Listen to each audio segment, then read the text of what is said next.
Hello everyone, welcome back to my channel. Today I'll be swatching and playing with my new palette which I created using the Aquatone color. These colors are made in India by an Indian woman. They are artist grade as well as they are quite affordable.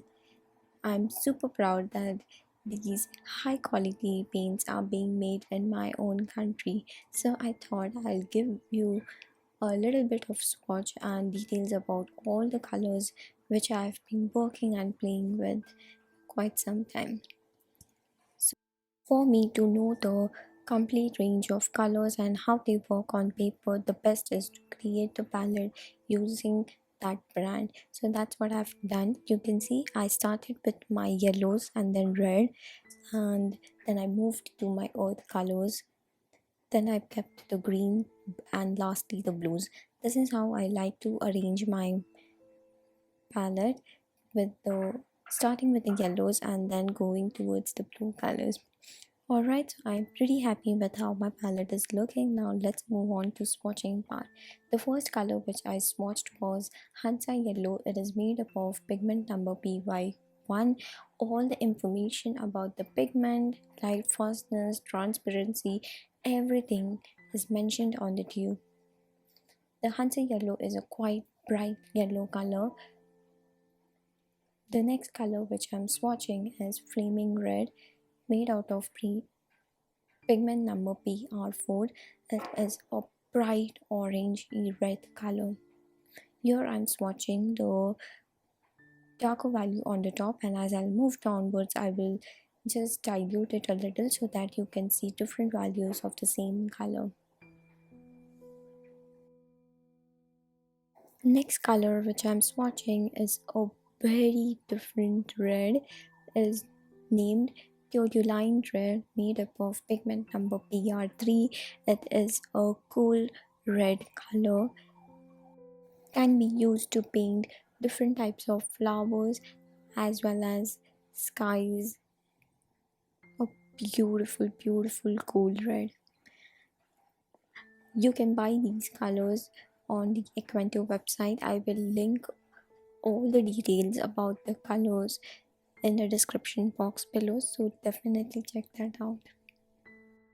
The next color which I'm swatching is Permanent Orange, made out of pigment PO36. It is a very bright orange color, more of like a cerulean orange or palo orange. Beautiful to paint the sunset sky, and could add a little bit of drama to your painting if you used it sparingly. These colors are super easy to re-wet and they are super transparent, which is one of the best quality of watercolors. And majority of the colors which I own are made up of using single pigment, hence whenever I mix those colors they won't give me the muddy mix. The next color which I'm swatching is Insudoline Yellow, made out of pigment number PY139. So this is more of a orange yellow color. It is in between orange and cadmium yellow, a beautiful warm yellow, great to mix your warm greens like olive green colors when mixed with ultramarine blue. The next color which I am swatching is Brown Oxide, made out of pigment number BR7. It is a beautiful granulating color and it is highly pigmented, so be sure that you use it sparingly, and once dry it will give you beautiful granulation of black color, and I love this color so much. Moving on to the earth colors, the next one which I'll be swatching is Burnt Umber, again made out of pigment number BR7. It is also a granulating color, but it doesn't granulate like the brown oxide. It has a tiny little granulation which is beautiful. Sometimes I find working with granulating color a lot difficult, but a little bit of granulation works the best at it gives you a beautiful texture. You can use these colors on the ground as well as in the center of the flowers to get a beautiful texture. Along with that, you can use these colors to paint the animals if you are into animals. Painting dogs. Also, this color would be great mixed with ultramarine blue to give you a beautiful green color which can be used to create the shadow on your painting. Other than that, mixed with greens or blues, it will give you beautiful earth tone green color. Next color which I'm swatching is burnt sienna. It is more on an orange warm side, again made out of pigment number BR7. As I'm into painting the landscapes and nature painting, I find having all the earth tones in my palette quite convenient. I'm not a pro artist, I'm still figuring out which colors work best for me.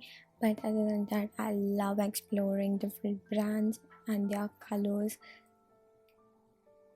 Each color from different brand is unique and beautiful in its own way, and some colors might work for you but and some might not.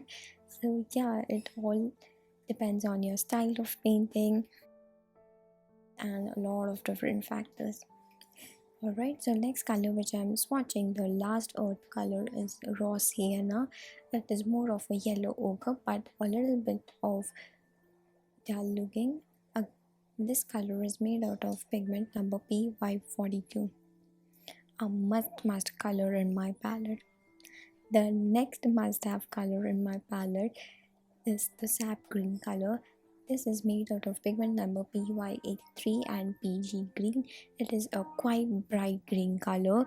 You can use this directly, but I like using it after mixing a little bit of blue or the raw sienna or even a little bit of yellow. The next color which I'll be swatching is chromium oxide green, made out of pigment number PG17, and I love this color. It is quite a dull looking misty green color. Again, this color also has a little bit of granulation and it is quite an opaque color. The next color which I'll be swatching is shadow green, made out of pigment number PB27 and PY42. It is quite dull dark green color. You can mix this green by mixing a little bit of indigo and black to your green, but I like having pre-mixed greens in my palette, and this green would be perfect to paint misty pine trees. Looking at the swatches right here, all the colors are looking super fresh and vibrant, aren't they? I'm loving it.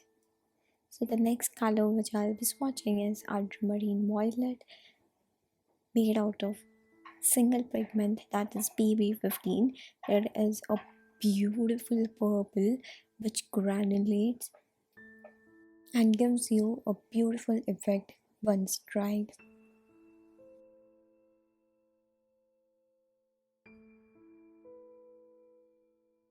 I had little tough time swatching this color because the pigment and the binder got separated, and when I'm re-wetting it, it is not swatching properly. If I would have just mixed the binder and the pigment while I poured the color on the palette when it was wet, this problem wouldn't have occurred.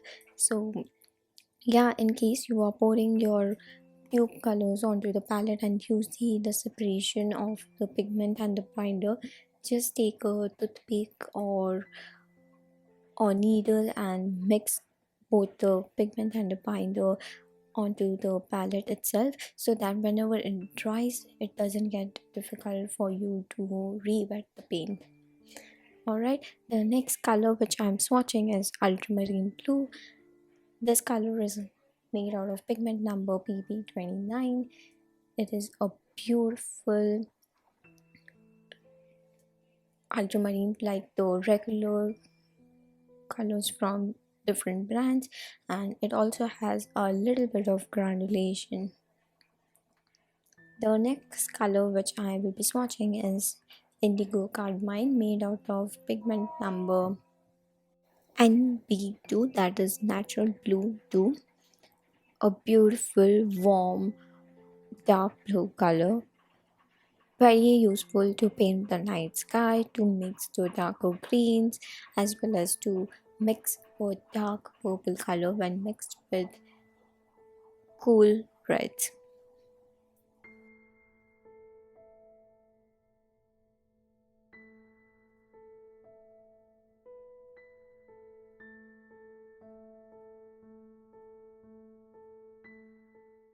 The next color which I'll be swatching is midnight blue, made out of two pigments, that is PB15, that is pigment blue 15, and the black color, that is PBK11, which is a granulating color.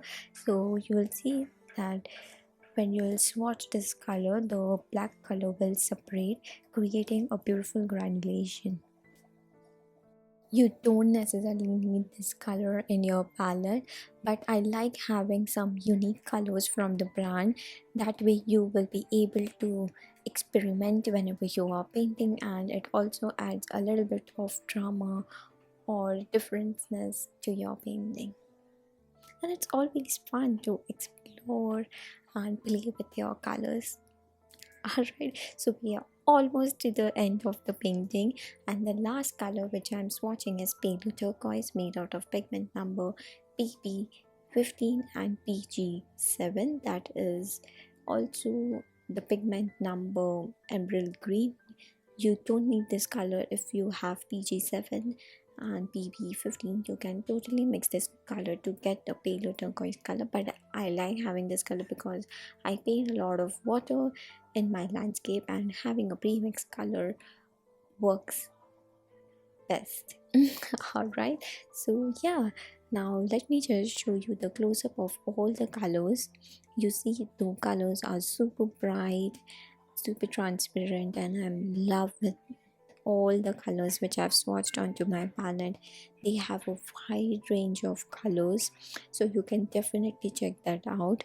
I just picked out the colors which I thought would work best for my style of painting, but yeah, you can check all the range of colors. I will link everything in the description box below, so definitely have a look at the page. And that's it for today. I'll see you guys really soon in the next video. Bye.